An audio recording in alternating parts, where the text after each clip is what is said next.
bachillerato, pues en primero de bachillerato nos vamos a Roma y a Asís, a Italia. Y allí en Roma, en las catacumbas y en Asís, nos ha contado la hermana la historia de San Francisco y de Santa Clara, pues nos solemos acordar de ellas, como no, son grandes amigas nuestras y siempre las llevamos en nuestro corazón. Y los alumnos y alumnas que vienen con nosotros, y nosotros pues nos solemos comprar alguna cosita que se la traemos en el música. Pues nada, eso es lo que está.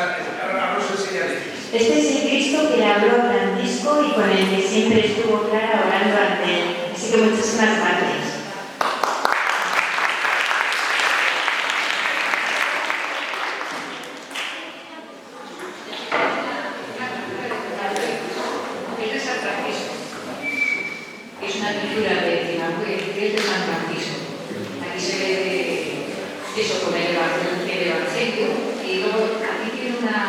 Una herida, porque se asemejó tanto a Jesús que hasta le salieron las heridas de Jesús.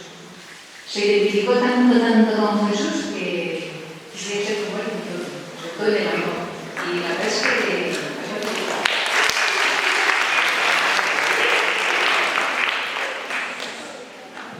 Esto es San Damián, es donde estuvo viviendo Santa Clara toda la vida.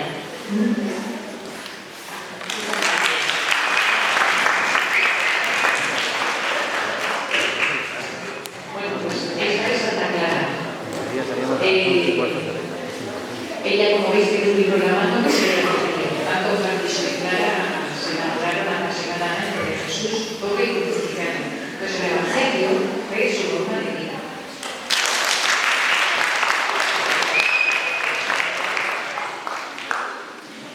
Esta es una oración que se conoce mucho, que es donde Francisco habla de que tenemos